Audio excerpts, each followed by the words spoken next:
Hey, Cindy, can I have some volume? Apologies from Celeste for lateness. And just to note that we have Tim Baker on Zoom today. Hey, do we have any declarations of interest? Oh, can we have a mover and seconder for the apologies, please? Happy to move. Kelly and Greg, thanks. Any declarations of interest? Okay. So I'd just like to confirm the minutes of the meetings, open and public excluded minutes from the 8th of May. Do we have a mover and seconder for those minutes? Yeah, Greg and Joe? Aye. All in favour? Aye. Okay. Bear with me. Excuse me, Madam Chair, you did a great job. I wonder if we could acknowledge the previous city councillors who served this board for a long time, since it's rare that we'd have two of them in the same room at the same time. Well, it is. I would like to acknowledge Glenn and David. Thank you for coming along today. Happy? No? Excellent. Yep. All right. We'll move straight into the public forum. Glenn, like to come to table, please.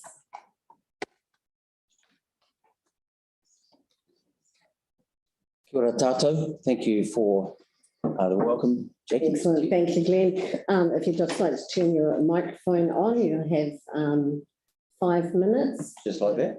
Yeah. And you have a presentation. That includes time for questions at the end. Thank you. Yes, great. Kia ora tātou. Good to see you all, and great to hear that karakia, which the Rasa Foundation uses at its meetings too. But I come here as a constituent, not wearing any other hats, with I think it's 9 slides, so I'll get straight into it, just bearing in mind the time. So just moving through 3 things. This is all about New Brighton. The small picture, the larger picture, and the big picture. And you can see the texts accompanying those points there. So perhaps if we start off with the small picture, which will be familiar to Councillor Barber particularly, which is the next slide. And that is a very blurry image of a yellow sign, which says coast to coast start down a perhaps unknown road on the west coast called Serpentine Road. So this is where competitors begin that iconic multi-sport event, which has been going for 40 years on the west coast, down this little wee track and come up that onto the road on the bend, which takes you up to the Kumara roundabout. So if we go to the next slide there, so there is a photograph. Anthea was driving. I've taken that out through the window. Just stepping back a bit, that's where it is on that bend of the road if you're coming from Hokitika going north. So if we go to the next one there, the pre-race briefing for this event is on the Thursday before in Greymouth, providing an economic stimulus, and the town reciprocates.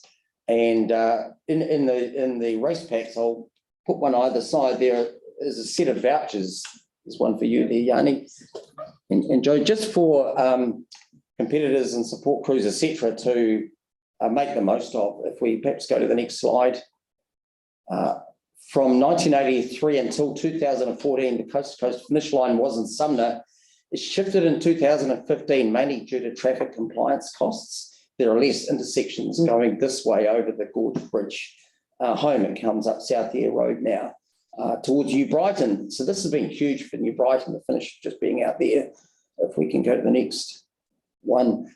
So when it came here, I worked with Blair Hughes down the road and up the road, and the Coast to Coast race director to get a double-sided promotional brochure into the race packs. One side had the businesses, the other the markets. And so as per the West Coast, those brochures I'm handing around there is what the West Coast offers. But New Brighton doesn't seem to do that. So if we could go to our next slide. So I'm just wondering, is there a role for you as the board? Could you host business association fora, as I think in the past you've hosted residents association fora, and elected members and staff, could have some roles in this. Perhaps the next picture, please. So in the small picture, just suggesting there's a start line sign. Could you get a finish line sign here for the coast to coast? In the legacy of events, although this is an ongoing event, in the larger picture, could you coordinate to maximise the gains on the actual day in about the second week in February, and in the big picture, host business association forum? And perhaps the last slide there. So there you go, endless opportunities. There's been huge public investment in New Brighton, probably since the time Gary Moore was the mayor, when the pier was put in, library, commercial, now playground, and the hot water pool. So I'm thinking I've got 1 minute left, and that's it. Well, I mean, I have followed your coast to coast Thank you. in the past. You and Kelly, I've seen what you've been up to. So this is quite a good initiative and things for us to think about. Does anyone have any questions? A great idea, yeah. Actually, thought of that. Who do you see should take responsibility for? You know, have you had any thoughts around that? Like Jason, maybe, or somebody from the organisation, or I mean, so you were talking about the sign, right? Yeah, I think there's probably that technical thing, whether you have a delegation as a board or through the council, whoever does that in terms of a sign. But with the businesses, if you have, do you have a business forum? There used to be the landowners and business association. Yeah, I think it's gone west actually. Oh, is it? Yeah. But yeah, okay. The other thing I was going to ask is, do we have the ability to maybe commission a sign or something? So we can request that staff look into it, but we Or a can't, plaque?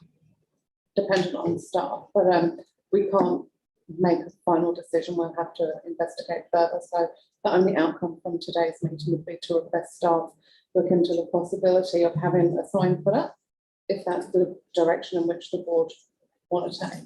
Yeah, well, I personally think it's a fantastic idea, but anyway. Okay, how do other people feel around the table? Do we want to have a look at that? Okay, we'll put that request in. Yeah.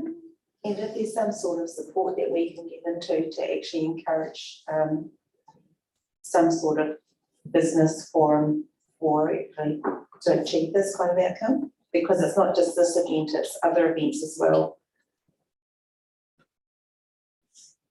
May I say one more thing? Yes. Chair? I think there's probably a fourth point too. I have observed, at least from media observations, I think Littleton with the cruise ships has this kind of question. It's how to leverage or maximise the visits. It's not always easily done, getting that connectivity for reasons. So, but these are all opportunities. So, you know, how can, you know, maybe as a board do that? I absolutely agree, and I'll investigate what we can do, and we'll have a talk with the board members. But thank you so much for your time, Glenn, and thank you for bringing this to us. Good as gold. Thank you. Good to see you all. Yeah, Okay. Thank you.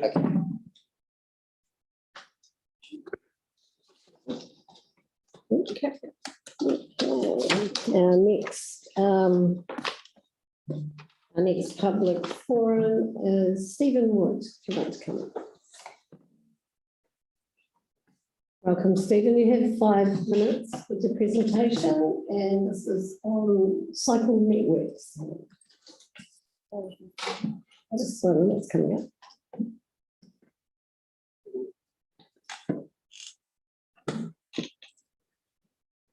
Good morning. Good afternoon.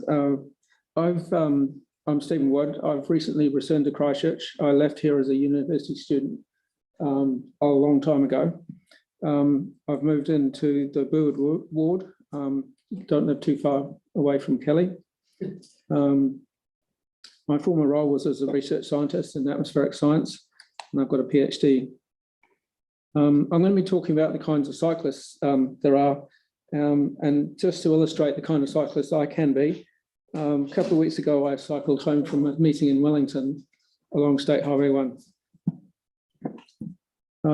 A lot of what I'm going to say today is dependent on the work of a guy called Robert Fleming. He started a group called the Wednesday Wheelies something like 5 years ago. And Sorry, Steve. Sorry, just see if it works. Thanks, so I'd like to acknowledge someone called Robert Fleming, who started a group called the Wednesday Wheelies, which is based out of St Albans. I'll talk a bit more. I was hoping also to have someone here called Michelle Hollis. She's a North New Brighton resident and has got a role that I'll mention later. So on the board, a picture here is on the left is a picture of the plan of major cycleways that was is now 10 years old, and on the right is what's put in the corner of a city council cycle map showing how far we've got. And the main thing is that there's just a huge gap to these. Next slide, please. When you talk about cyclists, you need to think that they're not all the same. If you divide the population up, there's going to be a fraction, maybe a third of people that are not going to cycle. They're not interested in it, or they somehow, it's just not for them. At the other end of the scale, in the red on the right, are the people who are cycling, and they'll cycle no matter what you do. And I guess I can be that sort of cyclist because I've just cycled down State Highway 1. In the middle, you've got the ones that are called enthused and confident, who are already riding, but they could enjoy things better if there were more facilities there. But a huge portion of people are called interested but concerned. They're curious about cycling or a bit interested, but they're put off by the perception of safety on the road. Now, once you've got all these people, these classifications originally came from the States, but Waka Kotahi are using them in helping design, have guidance for designing cycle facilities.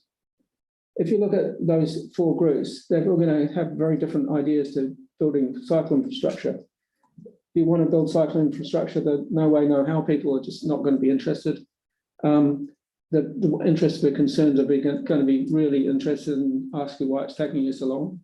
And the enthused and confident are going to be interested and use it up. And the strong and fearless are quite often going to be quite indifferent to it because they're going to be riding on the road without the stuff. You get a thing called survival syndrome. You know, I've survived without it, so can everybody else. And you get people like that. And there are a few on the council who'll say real cyclists don't need cycleways. Next slide, please. This is the Wednesday Wheelie Group. It was started about 5 years ago. It's run out of the St Albans Community Centre, Kohinga.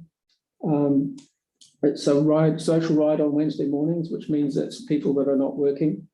The idea is to cater for that interested but concerned kind of rider who might not be confident to go out on their own.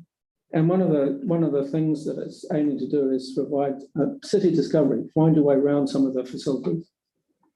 These days, it's getting a typical weekly turnout of 40 riders. And just for safety, we decided that you can't take a group of 40 around some of the places in town. So we split it up into groups. So each week, we're often looking for up to four group leaders. And it wasn't long after I started going along to the ride before I was shoulder tapped to be a group leader. So next slide. So this on the right-hand side of this slide, and for some reason the writing's got to write over, which it didn't on mine, it wrapped on mine, has mapped all the rides that the Wednesday Wheelies have done in this sort of area. And you can see that we're using the major cycle routes like the one along the Northern Corridor, and down to towards Sumner, and they get used a lot. We're also using the River Corridor a lot. And one of the routes that we're using, because we don't have a major cycle route, is to come out on QE2 and link into Anzac. So that becomes the surrogate for having a major cycle route. It's not quite the same as having a major cycle route. At intersections, you've got to tend to be a pedestrian for a while to link things up. We're also using this area to escape the city and go for a country ride. So it loops out Brooklands, Bottle Lake. We're quite often taking people out that way. We use roads that need single file. We just talk to people and say what's required on the road. So Lower Sticks Road, places like that, we will take groups through. Places where we're struggling to find routes, we're doing zigzags and so on. But you'll see that we're avoiding some big arterial roads, Pages Road, Marshlands Road, because they're the kind of multi-lane roads which have had lanes packed in, but there's not so much room for cycling, or it's just a complicated place to watch out for what's happening. So the other thing I thought when we put this down, are we really connecting to places that are important as destinations? So we're not school attendees, and we're not actually connecting to places that are shopping centres. You can see we've never gone down Marine Parade, haven't gone to Eastgate. So this is the kind of connections we've made, but we're not actually getting to some of the destinations that are important to. And we're not really typical riders. We started off saying that we're catering for that interest and concern, but with a guide, we're actually making them into taking routes that you would require a bit of confidence. So now moving on to recommendations. I think the biggest thing I'd like to say is that when you get around to doing a major cycle route out to New Brighton, I think the most obvious place to put it is Pages Road. The straighter they are, the more direct they are, the more attractive they are as things, and they become a magnet for other kinds of riding. If you're just doing a short trip and it happens to be that you can get to the major cycle route and then do a little bit along it and then get somewhere else, then that's helping people with that first, when they're not so confident. And then all the other stuff, you know, if we're trying to encourage people to cycle, it's what's the whole journey? It's what's the start. So what's your neighbourhood like for cycling? What's it like at destinations like parks and schools and shopping centres and rec centres and so on? So the kind of environment we've got there. And Wakakotai has actually got quite a lot about, you can use quick build type things to put cycleways in, and we've seen that happen in Christchurch, and it's still getting a knee-jerk reaction, but it is a very cost-effective way of putting things in. And if you do it in that way, you can actually put things in and see how it works and adjust it. And then the last thing I'd like to, the other part of their stuff is that shared paths are less and less used because conflict between the different users, and that's another factor in the stuff that's happening in the city centre at the moment. Thank you, Stephen. We have reached our time today. We are aware that you have also presented to council with the annual plan. So at this point, we'll wait and see what comes back from the annual plan. We thank you for your presentation today. It's always interesting to hear it from somewhere, a different perspective. Just in terms of events, one of the events that Christchurch holds is Biketober.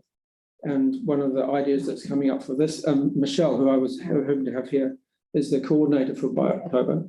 And so it's likely to have a little bit of an emphasis on the east. And one of the things we were thinking about was quite a big loop ride, where you could do a big loop out to Brooklands or Ferrymead and connect it to New Brighton, and you might just do it the full way round and do both ends, or you can get on or off that system at New Brighton. So it could be an event that brings people to New Brighton, and so is the Matariki fireworks.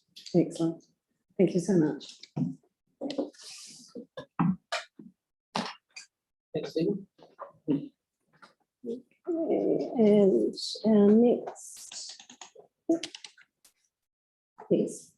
public forum today, Lynn Hayes. Let's come to the table, please.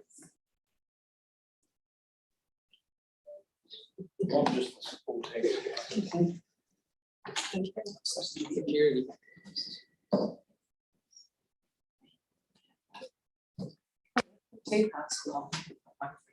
ahead, Fred. Oh.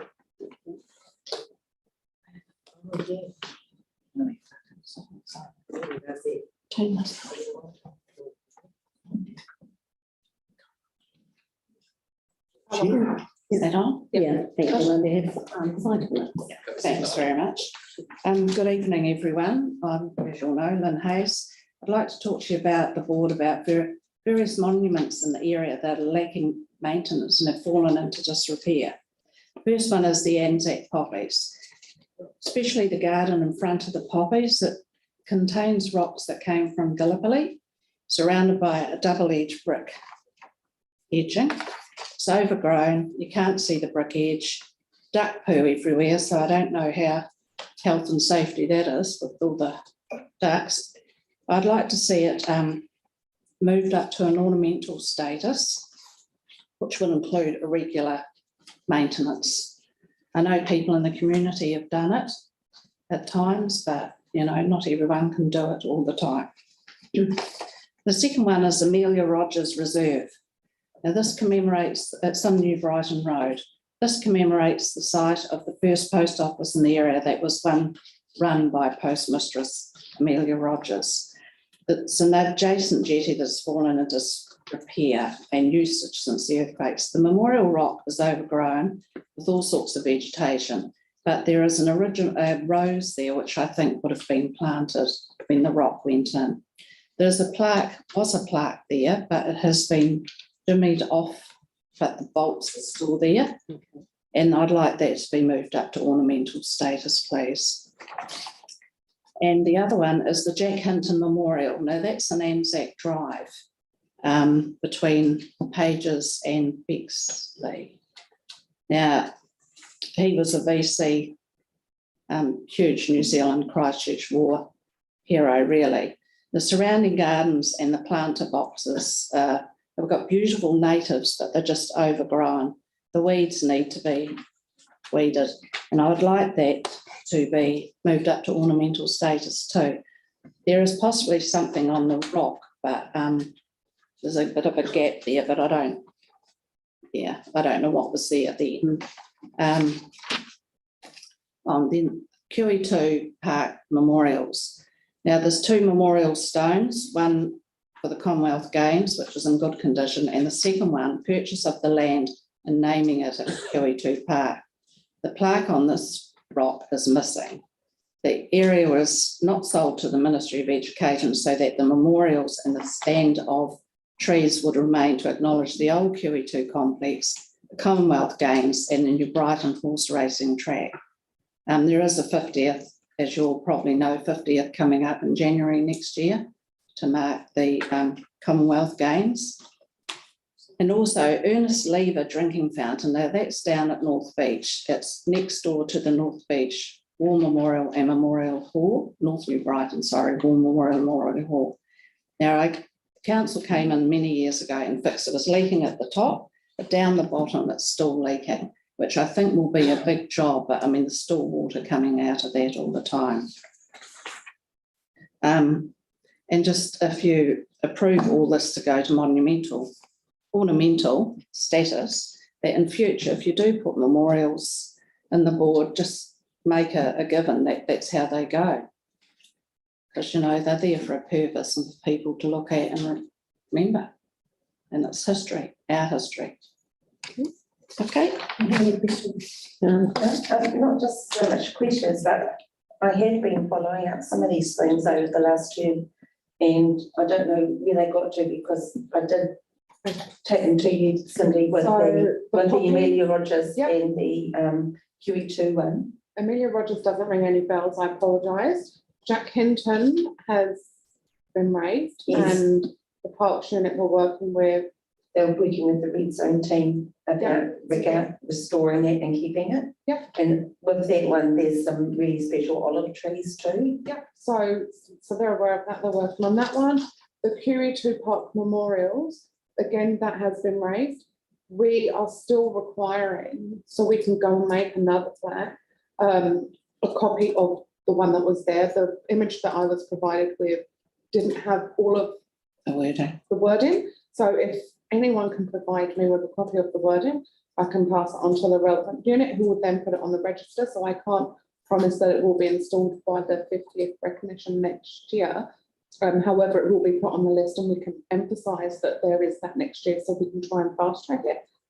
So if anyone can provide me with a copy of that, we've already got it in the system. And the other stuff, if it's the will of the board, we can refer to staff. The Anzac Memorial is not just the poppies, it's the bit on the ground. And people have maintained it before, and it actually looks lovely when it's actually really well maintained.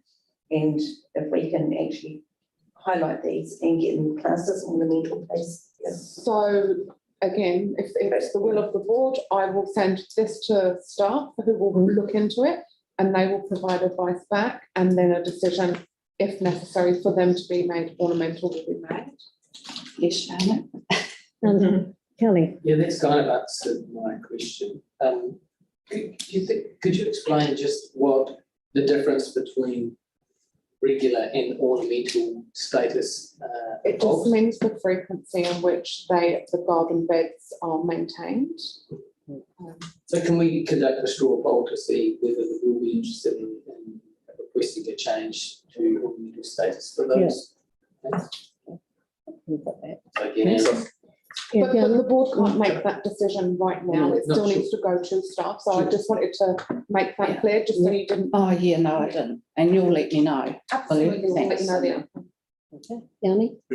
Thanks. Look, I think it's great that the community have brought this to our attention, and I totally support getting on top of our basic maintenance. I just wanted to highlight that it'd be really good to get the advice back, because for all the, and I'm really, again, grateful for the information, for all the ones that have been brought to my attention today. I'm also aware of all the ones I've put in over the years to try and get rid of things along like the Wolfston area with the Heathcote River, for example, where there's a whole bunch of memorial boards and display boards that are just absolutely covered in graffiti, etching, and just don't ever seem to get repaired. So, like, can we get the information back?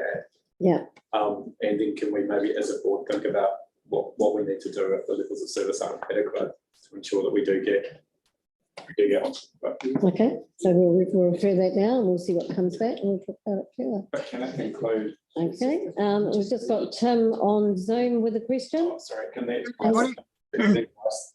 could just include how we could get other areas added to the list if we were considering?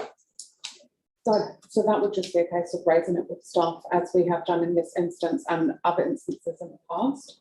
Not But I can make a note of that as well. Okay, wonderful, thanks. Thanks.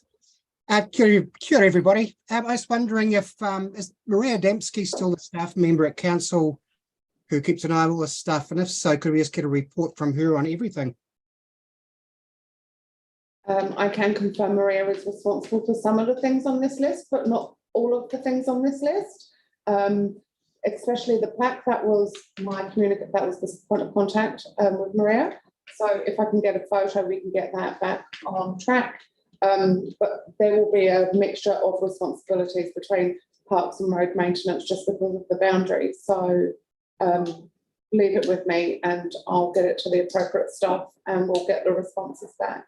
Yeah, and in the past, she's come to the board or sent us by email a list of everything that's not just what's being listed today, and commented on the condition of them. This is post-quake. Thanks, Tim. Okay, thank you. Thanks. Okay. thanks, Lynn. Yeah, thanks. We have no deputations today and no petitions. Moving on to correspondence. Can I have a mover, please, for the correspondence from Holly Gray? Happy to move. Alex and Kelly. Okay, moving on to staff. Alex and Kelly. Thank you. Yeah. Proposed road names for Preston Roads. Sean Ward. Welcome. Thanks. Is that on? Yep. Yep. Afternoon, everyone. You will have all seen the report that was circulated earlier, and there was some comment back from the board to one of my team, to Michelle Miller, and to me. We've communicated with the applicant in terms of the board not accepting the names and the alternates that were put up, and a number of names came back as suggested names. So I'd just like to note that, as opposed to what's in the report, the applicant has now put forward Petahia Muse as the name for the street. So aside from that, that's all been checked with Lynn's and with cultural advisors at council as well, so there were no issues that came back about that. That's fine as a street name from that perspective. Okay, so have we got any comment or questions on the names put forward? Have you got them there? So just this one here, I've just highlighted. Do I need to make it bigger? Yeah, as well. Yes. Dash in there. So the ones that were put forward originally, the key one was Marron Place, but what we went back with was Pirahia News. There were Yeah, there were other ones. There a was, series of names. weren't there? yeah, Marron Place, Edgate Place and Milford Place. And then we suggested back that we go with Pirahia, and the developer has said we would call that Pirahia News as opposed to Place. Do any of the board have any preference on any of those names? Kelly? I like place. Yeah, that's not an option. It's, yeah, Pirahia News or the other ones. I mean, we've got essentially there's 4 there that we can choose from. But just noting now that the developers are happy and their new preference is what's in front of, which is on the screen now, the Pirahia News.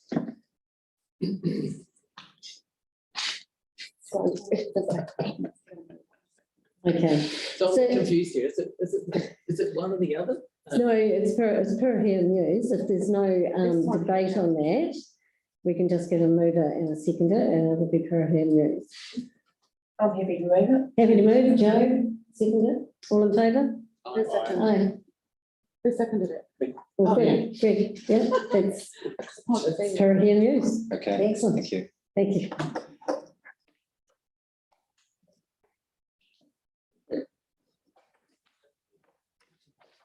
And moving on.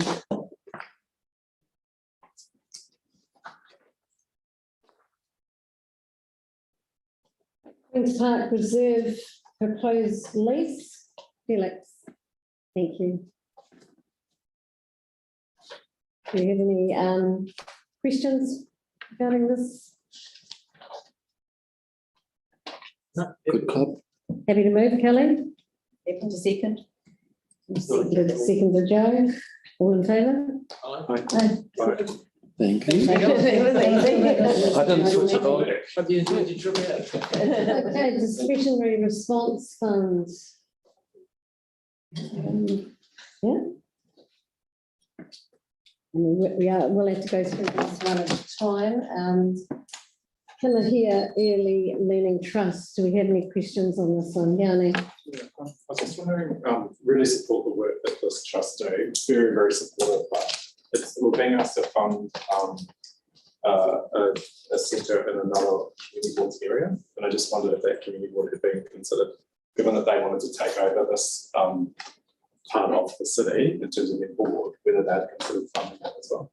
Nope, it didn't really come to it because they're sat in our board at the moment, I guess, and they're moving to the other community board. And they serve, I guess, a lot of the Wolston community, which is mostly our community board. Right, so do we know where their enrolments come from? Right? Do we have a percentage breakdown by board of where the enrolments are from? No, I can ask for it, but no. I mean, again, I'm really happy to support it, but I did wonder whether we should ask Central to consider topping up the 1,000 to the 5,000. There's a possibility that Kilmahere could go to Central and ask them for the portion that we're not funding. Well, we considered it, it actually came into strengthening communities, and it was more of a one-off kind of thing, so it sat better with the DRF. And to be fair, like the participants are from the Wolston area, which sits in our area, so I took like, I maybe should have done, but I didn't even consider asking Papua New Guinea Central. Yeah, okay. It's just because it's that little nook that Te Ara Tai is in. I guess for those of us, when that used to be part of Linwood, we kind of made that point, and we got the advice from the staff was that that area wasn't part of the community, so therefore it should go to Central and go north. And so for people in that area, obviously that's quite a change. But I mean, again, I really support what they do. I'm happy to move. You're happy to move? It, but I just think, can we just get maybe some understanding around our policy of how we deal with these sorts of things in the future? So that, going forward, I can ask. Yeah, I understand. I don't think they've got any DRF left anyway. So if it was to go partly to them, they wouldn't be able to fund it. Yeah, okay. But yeah, I hadn't even considered in the first sense, but yeah, going forward, we can definitely, it's always a conversation between the Yeah. advisors from that ward, so Oh, yeah. Yep. Okay. definitely consider it. That's cool. And then I guess I just wonder, like, in terms of the groups, has there been kind of a memo sent to the groups, the community groups, whose areas have changed around who the new boards are and what the funding? So when we had the handover from Linwood Central Heathcote, we got given a comprehensive list of all the groups they were looking after. Right. And these are the contacts for those. And so then we then got in touch with as many as we Right, could yeah, okay. to say, hey, we are new people. And yeah, how can we help kind of thing. Okay, So thanks. yeah, That's great. there was quite a lot of groups. It took a while, but we're getting around it all. Yeah, thank you. So you're happy to move that one, Janet? Yeah. Seconder? Greg? All in favour of coming here? Right. No. Moving on to Wolston Development Project. Any questions for Emily on this one? Okay, can I have a move on? Kelly? Okay. I can move, yeah. All right, I'll second that one. All in favour? Avonside Early Childhood Centre. So this again was, came into strengthening communities, and because it's a one-off kind of project, I felt it better sat in discretionary response fund. The recommendation is basically a contribution, because I'm not sure where councils sit on helping with insulation projects, but it is a health and safety kind of issue. So that was, yeah, a contribution to show your support for them, basically.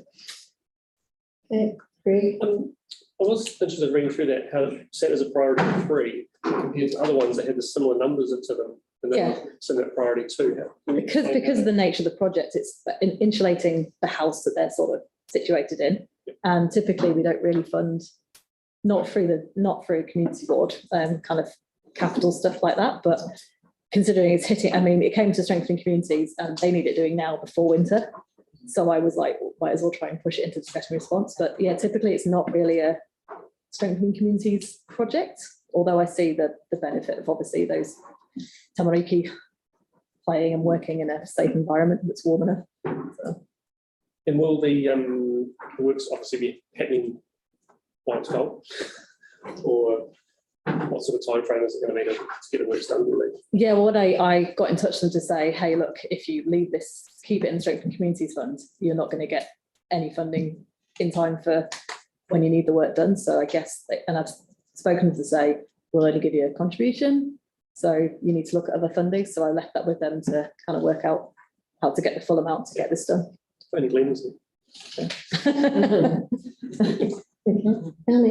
Yeah, again, like, I think, given that it's a small quantum of funding, it would be good to support this. But we also have a sustainability fund at council. I wondered if anyone's written to the community groups to encourage them to apply to the sustainability fund. Or it was just the nature of them. Yeah, I think those funds have closed. So it would be, they'd have to go into the next round of it. So it's too late for this particular one, but. Yeah, I appreciate that, like for this one, it won't work, but do we know, has anything gone out to the other community groups? I'm just wondering how groups know about that funding. Through us. Yeah, so I guess as we work with these other groups that have come into our ward now, we kind of work with them and say, so there are a couple of groups we sort of said, actually, this will fit better in creative communities, for example. So for the next one. Oh, yeah. So we're still kind of dealing with like the new groups that have come into, well, they're not new to you guys, but new that have come into our area, and we're developing those relationships and then working with them to go, well, this is actually the most appropriate fund.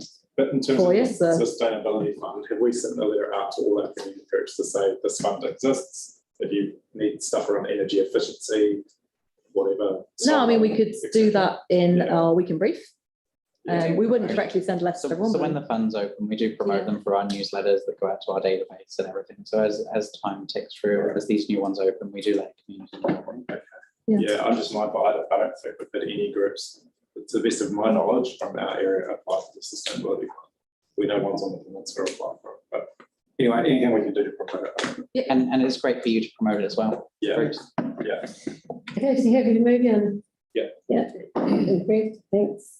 Wolston. We're going to vote. All in favour? Aye. Which one was that? So we're now on board. Since when? Okay, so moving on to the Wolston Preschool Incorporated. Any questions on that one? Okay, Everything to move. yeah, happy to second, all in favour? Situate Charitable Trust. So just a wee note on this one, they've had a change in staff, and I think the previous employee was working about 40 hours a week and only getting paid for a certain amount. With this changeover in staff, their board of trustees has said enough's enough, we actually want to pay her, or the new person, the actual amount for the hours they do. So I think they've just got to that point where we need to actually start paying some of these people that are champions in the community for the hours they do. And so this was basically to top up that wage, the new person is actually getting paid for those hours. Okay. Alex, is My understanding. I've got a question. Kristen, yeah. Lee, do these groups, are they consistently coming back to us with needs for cash, or are they somewhat self-sustaining? Or do they become more self-sustaining? Well, this is group 2, so we had Walton Development Project and Stitchamat, but yeah, are struggling. Yeah, I think a lot of groups work way more hours, or the staff work way more hours than they actually have funds for. And just the nature of the job, they're caring people, it's community-based stuff, they'll just do it out of the heart. yes. But yeah, there's so many people in the community that work well over and above what they're paid for. Absolutely. Good to support. Thanks.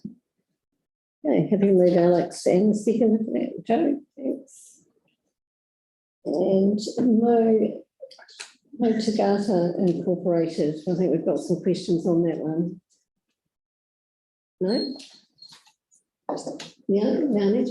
Three questions. One is, I just note that they've had to do a lot of the building improvements themselves. Is that kind of normal? Is that the landlord's responsibility as well? Yeah, we've met with the landlord actually and asked some of those questions with a lawyer from Linwood Law. And yeah, it's within the contract. I think a lot of groups, we've had this before with New Brighton, I think the gallery groups have had to pay for heat pumps. It's to do with commercial leases versus residential leases. Right. So yeah, unfortunately. And do you know how long their lease is for? They've got, I think, a 3-month trial period, and then it's extended to, I'm trying to remember, but they've got the option of then extending it based on that trial Is period. it several years? Or is it No. months? It's for a year. I can bring up the paperwork and Yeah, no, and that's give you the fine. I exact guess I was answer, just yeah. concerned that we put money in, and then if the landlord says, no, we don't want you, they'll spend all their time and resource. No, we've Getting out actually the property. sat down and had meetings with the landlord to say, Okay. can we work with you on this? Because it's very high rent. Oh, is it?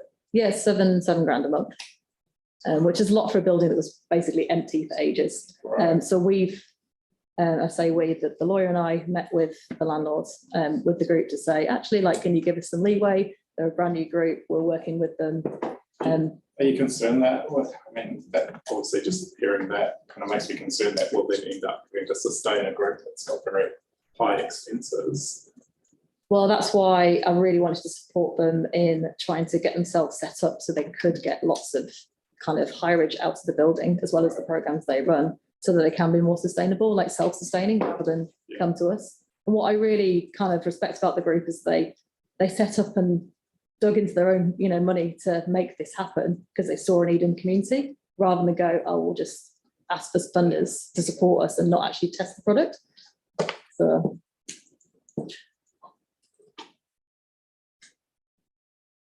Joe? Yeah, I'm just sharing the concern about the expense for them.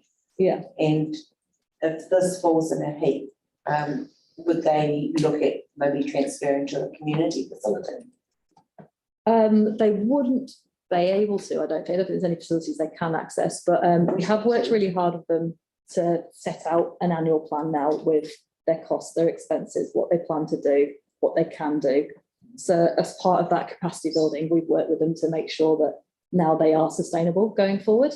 And part of that was a conversation with RATA and DIA on partnership funding. So I went to both of those groups and said, look, we're looking at maybe contributing something. Would you come to the party as well? This is an awesome project. Come and see what they do, and then partnership fund with us. Okay, so there's actually a good chance that they'll get funding from elsewhere, isn't it? Yeah, they're both really keen to meet and see what they're doing. So we're meeting on Thursday morning at Rata to discuss like what they're going to offer, contribute. Yeah, because I'd hate to see another landlord let down again. Yeah, I guess Yeah, it's just yeah. interesting because we're like the first ones they've come to through, Yes. again, our Māori advisor. And they are a brand new group. And like I say, they've just kind of done it on their own and gone, oh, maybe we can get some help. So, yeah. Let's hope they're successful. Yeah, I'll definitely be working with them continuously to make sure that they stay sustainable. Okay, Yanni? Sorry, just one kind of obvious question, but the Roy Stokes Hall is available. Why would we not put them there? The Roy Stokes Hall's used quite a lot of in the evening, which is when Leimata do most of their youth nights. They have a Talanoa and action night. So the actual times when Roy Stokes is free isn't when they need it. Wasn't there a community interest thing kind of Christchurch and Zeta doing for the hall? Yeah, they're trying to get a trust set up to look after that hall. But that would include the existing people using it rather than a new sort of activity. Other people are allowed, it's open to anyone to be part of that trust, but I'm not sure how far they've got with that. But yeah, the circus just have that on the evenings, so it wouldn't be able to get in there those times that they need it. Okay, any further questions? Okay, Alex has moved. We have a second time. Kelly, and all in favour? Aye. Okay. And the last one is the new Brighton project for the Santa Parade. Right, Joe's moved, Greg second, all in favour? Aye, brilliant. That brings us to the end of discretionary response fund, and we're moving on to the board area report. That's much better.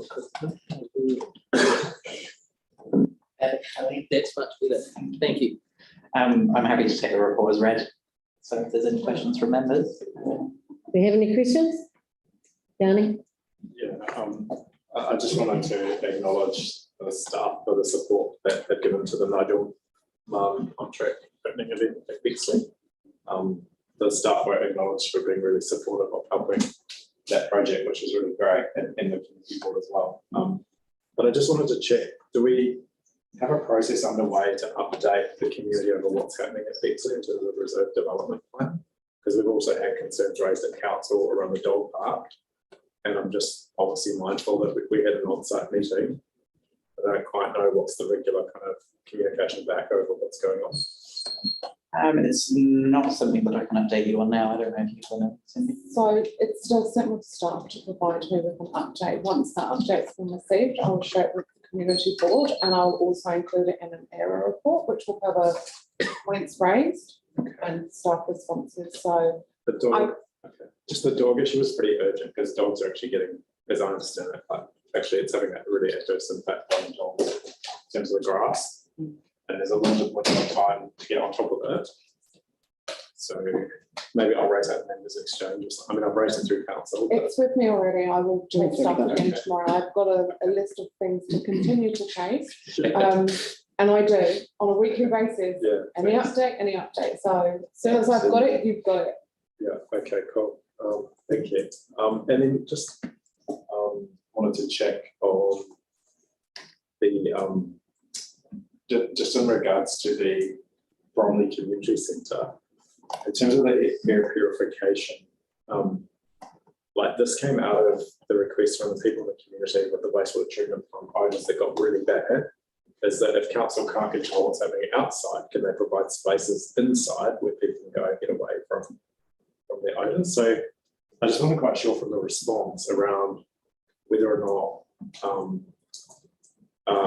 that, you know, like that had been considered. I guess I was just concerned that there seems to be a different standard for like places like the Wolfson Community Centre Library, which has a much higher standard of facilities in terms of the new build versus the refurbishment. And I just wondered kind of like if there was any ability to use the money that was put aside for the wastewater treatment plant response, which I don't quite know what the processes were out, to fund, you know, healthy air purification / you know, air purifiers. I know that a response, I was just trying to see if I could find it, but I think a response has been sent back to the board on that, but I just can't grab it off the top of my head. It's just on the agenda down page 66. on page 67. Around the. The works being completed. They said air purification was not raised as a requirement discussion at the time the scope of works was created, but I certainly raised it as soon as I became aware that the centre was being refurbished.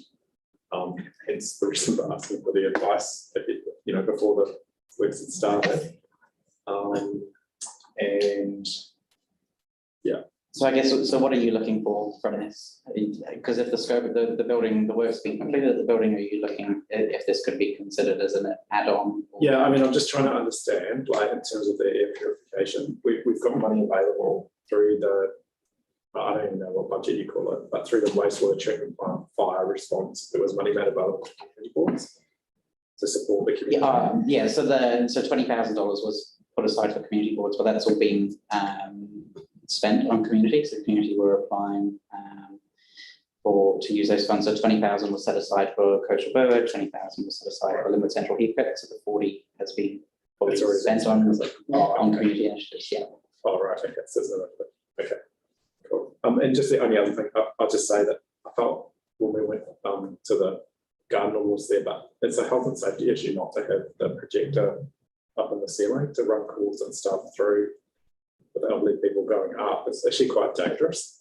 So I just, again, kind of wondered if that's something that we could, us facilities, just to. I think that's something that's on their radar to look at mounting the projector. Yeah. But obviously, at that awards, the cables were set up in a way so that no one could walk across them. And if anyone's using it in the meantime, they need to be put down health and safety wise. But I think that's on the radar, looking up Rory maybe, but they're looking to mount it, aren't they? Yeah, so speaking with Annette, that's one of the things that's in the pipeline for her. She wants to get the projector obviously mounted on the roof, which makes the most use out of the motorised screen that the board funded. And would we be able to have a community board meeting there? Like, has it got everything we need to have a community board meeting? Well, it's got a projector, seating tables. Yeah. Wi-Fi. Wi-Fi, yeah. In terms of board meetings, that's up to the board to decide. So we've had that discussion before around taking meetings out to community, and the board decided that they'd rather take briefings rather than meetings. Yeah. We had a briefing schedule. So you've got a briefing scheduled there already in August. Okay, so Yeah, with the, in regards to the New Brighton Olympic running track, you've got down to consider putting it in our submission to the LGP. Are you just flagging that for us when it comes time so we won't forget? Just to ensure. Yeah. So Cindy normally keeps a track of most of those. Yeah. Wonderful, thank you. any further questions? Sorry, Danny? another question. So now that we've adopted our area plan, what's the process to get regular reports against the objectives on it? Yep. So the reporting templates are just being drawn up at the moment, and it will be probably 6 monthly updates, I think, is the plan on the sort of monitoring report on the board plan. The Seabird quarterly 6 monthly, I can't remember off the top of my head. But once we've got those templates, they'll be similar to what was last year, last term, a simple table with each of the priorities in there as well. Right, and just one follow-up question to that. Has the board had any correspondence back from council over your submission to draft your plan, and what changes staff have recommended as a result of your submission? I haven't seen anything come through. It's normally, we're normally sent the information once it's adopted rather than the changes. But I don't think anything's been provided yet, has it, Cindy? No, it's normally after. Yeah, it's normally once the council have adopted the annual plan. Any further questions? Helen? Just to say that we're really glad to see those 2 little pine trees leaving the car parking right, which I've always thought would leave with it. So they're going to be replaced by something decent, which is not. Excellent. Okay, I'm happy to move. People seconder. Oh, you got something else? Just an additional one, but I think it would be good just to record our appreciation to the is it the North Haven BMX Club for the pump track, but for the work that they've done, and also for the board. I think just to record our acknowledgement and appreciation of council staff. So that could just be added And I did think with Holly's report that we should actually, as a board, probably have responded to the correspondence just to congratulate her on her success, which is pretty impressive. I will do that by email tomorrow when I report back to her, Gareth. Yeah, great. Thank you. So who seconded that now? Kelly? Kelly second. Kelly second, all in favour? Aye. Okay, this brings us to elected member exchange. Put your hands up at once. Okay, Kelly, you've got this one. Yeah, got a few little things in running residence clients at Shirley Library and a couple of local cafes, which have been quite successful. People have come along. And also I've been out to Actis and not so many people coming there, but good chance to meet staff and find out what the issues are. Ran into Ken Capisi, who's a big supporter of the community. He's a musician of some note during the 90s, I think, and beyond. Also, we did a few, involved in a few cleanups around Burwood, as well as doing one of my own. Yeah, the Preston's Park, Marahau intersection improvement works that to make the outlet, two outlets into that into Marahau Road from Preston's Park are about to start. I got a call from Head of Transport on Friday to say that there'd been a slight delay with the contract, but it was finally signed on Friday. So it is now fully in the hands of the developer, KB Contracting, so they're doing some work at it. But yeah, I look to progress that fairly quickly. And what else can I say? Read it. Yeah. Yeah, there's lots of development going on down there. That's about all I have. Excellent, thank you, Kelly. Anyone else?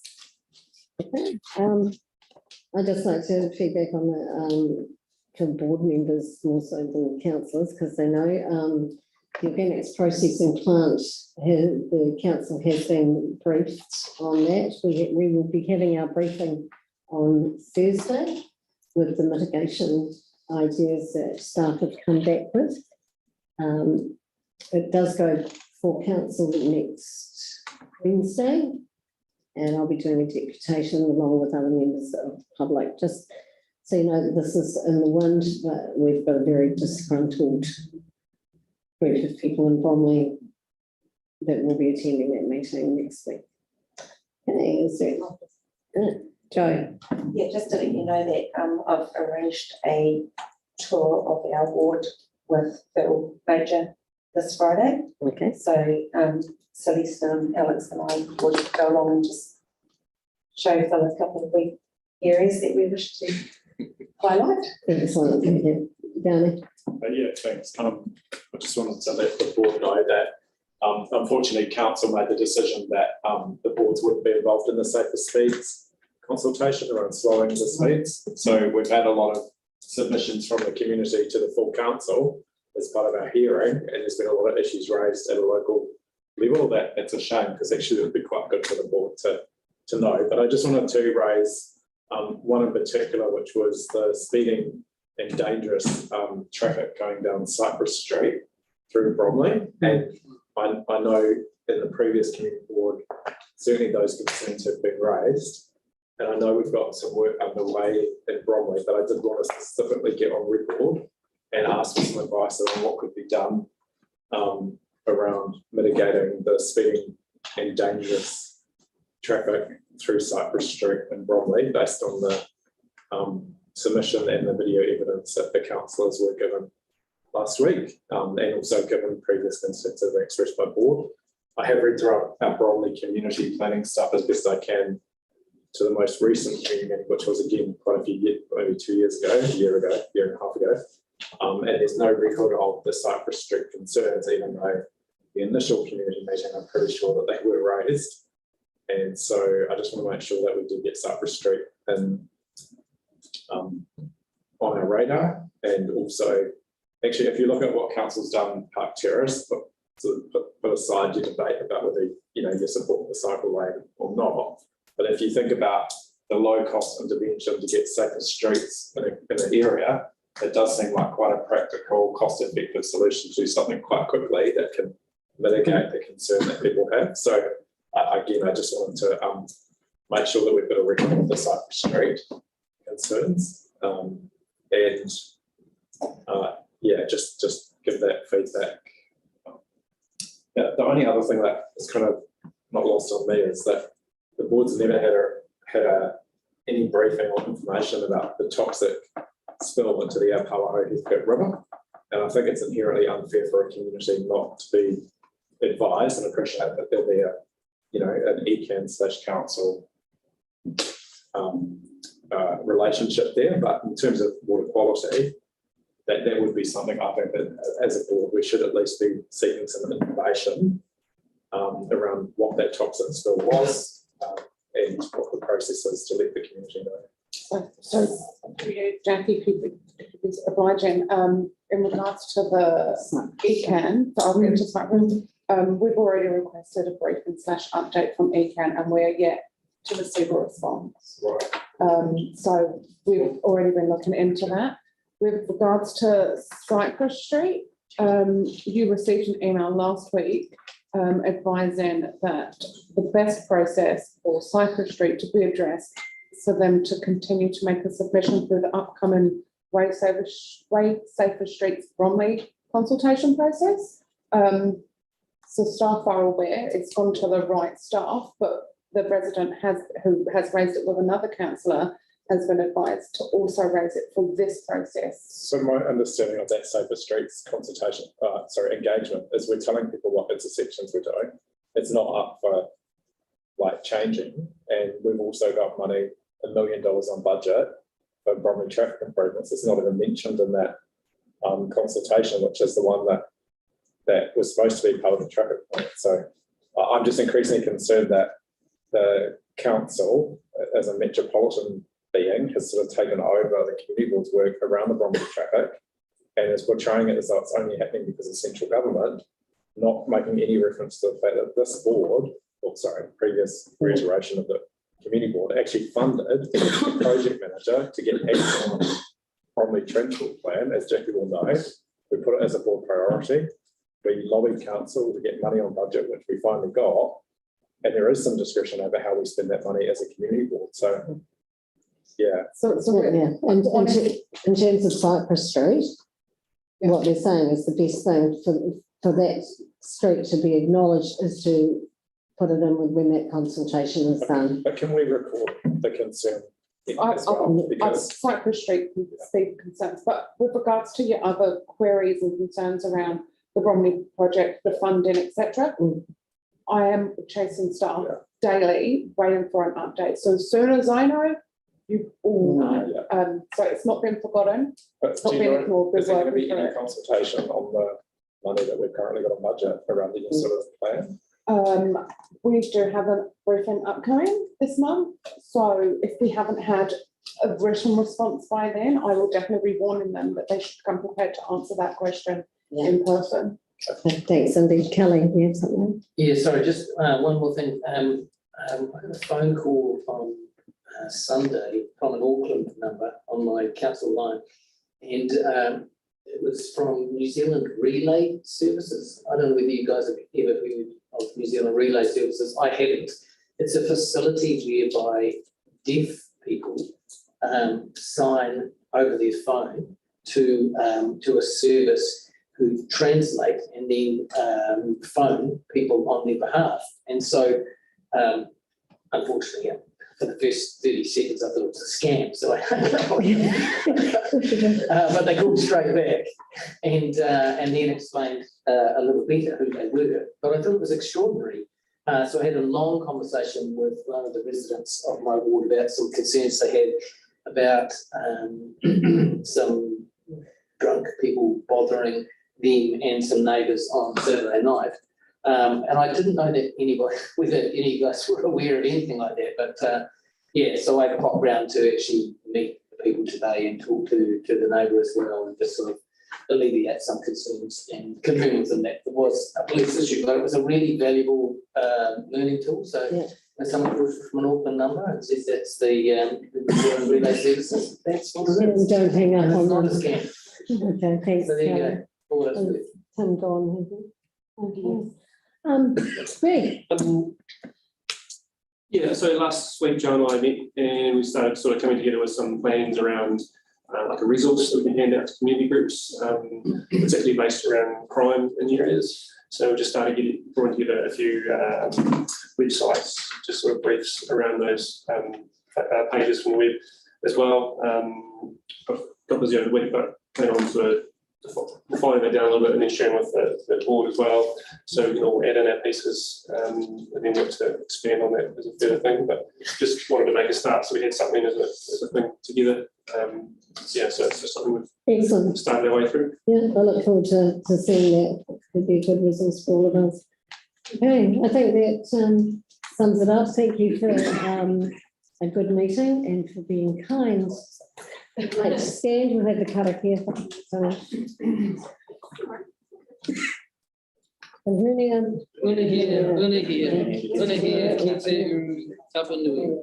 Te wātia, te mana, te nākau, te tinana, te wairua, te tinana, te tata. Koe rau, kakirea, ake ki rana, te tina, Tina, Taki.